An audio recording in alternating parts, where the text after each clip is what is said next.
বৈষম্য বিরোধী এত বড় আন্দোলন হয়ে গেল, অথচ দেশে দাড়ি টুপি হিজাবের কারণে বৈষম্য এখনো আছে। এটা নিয়ে একটু কথা বলুন প্লিজ। খুবই গুরুত্বপূর্ণ একটি বিষয় বলেছেন। এদেশে বহু বৈষম্য আছে, এর মধ্যে থেকে একটা বড় বৈষম্য হলো ধার্মিকদের প্রতি, ধর্মের প্রতি বৈষম্য, সংখ্যাগরিষ্ঠ মানুষের প্রতি বৈষম্য। আমরা জানি দাড়ি টুপি এবং হিজাবের কারণে বহু শিক্ষা প্রতিষ্ঠানে বহু মানুষ নিগ্রহের শিকার হয়। এটা স্পষ্টত বৈষম্য।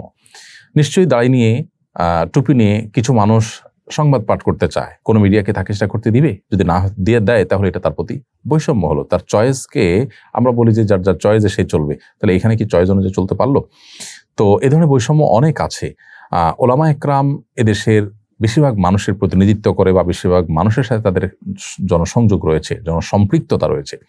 আমরা দেখি বিভিন্ন সময় যখন দেশের ক্রান্তিকাল হয় তখন বিভিন্ন মানুষের অপিনিয়ন নেওয়া হয়, টেলিভিশনগুলো বিভিন্ন টক শো করে, সেখানে অনেক মানুষকে ডাকা হয়, কিন্তু ওলামা একরামকে সাধারণত ডাকা হয় না। ডাকলেও আলেমদেরকে কোণঠাসা করবার জন্য, দুই তিনজন তাদের বিরুদ্ধে লেগে তাদেরকে নাজেহাল করবার জন্য কখনো কখনো ডাকতে দেখা যায়। সচরাচর ওলামা একরামের প্রতি ইতিবাচকভাবে পজিটিভ দৃষ্টিভঙ্গিতে তাদেরকে ডাকা হয় না। এটা একটা বৈষম্য।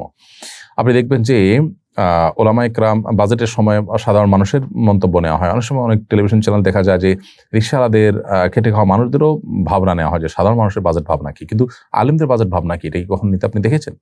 নিশ্চয়ই দেখেননি। আমাদের দেশে যখনই অন্তর্বর্তীকালীন সরকার গঠন হয়, এবার ব্যতিক্রম একজন আলেমকে নেওয়া হয়েছে, তাও একজন নেওয়া হলো, তাও শুধুমাত্র ধর্মের জন্য দায়িত্ব দেওয়া হয়েছে। কারণ আলেমদের মধ্যে বহু দায়িত্বশীল, বহু যোগ্য মানুষ আছেন, কিন্তু আলেমদেরকে কখনো দেশের এ জাতীয় বিষয়ে স্মরণ করা হয় না। এটা স্পষ্টত অবিচার এবং বৈষম্য। বৈষম্যগুলো মানুষকে দিন দিন শক্ট করে এবং বিক্ষুব্ধ করে, একটা পর্যায়ে সেটা ব্রাস্ট হয়ে যায়। যেমন আমরা দেখলাম যে নানা বৈষম্য, কোটা বৈষম্য ইত্যাদির কারণে একটা পর্যায়ে কিন্তু ব্রাস্ট হয়েছে। সো এরকম পরিস্থিতি যেন আর না হয়, সেজন্য ধর্মীয় কর্মকাণ্ডের ব্যাপারে যে বৈষম্য বা ধর্মীয় যে সিম্বলগুলো আছে সেগুলোর প্রতি যে বৈষম্য, ধার্মিকদের প্রতি যে বৈষম্য, সেটি কাটাতে হবে।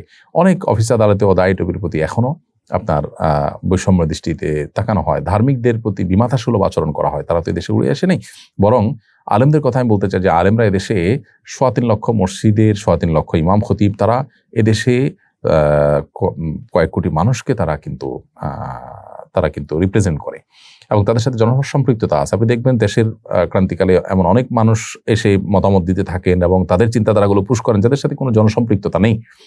কোন অধিকারে তারা এটা করেন আমার বুঝে আসে না। সো ধার্মিকদের প্রতি, ধর্মের প্রতি, ধর্মীয় সিম্বলের প্রতি, সংখ্যাগরিষ্ঠ মানুষের চিন্তাধারার প্রতি যে তাদের প্রতি যে বৈষম্য আমাদের সমাজে বিরাজমান আছে, চলমান বৈষম্য বিরোধী যে আন্দোলন চলছে, এখনো চলমান আছে বলতে পারি, সেই আন্দোলনে যেন এই বৈষম্যটিও দূরের ব্যাপারে আমরা সবাই সজাগ থাকি। কারণ অন্যান্য বৈষম্যের কথা মানুষ বললেও এই বৈষম্যের কথা সাধারণত কেউ বলে না।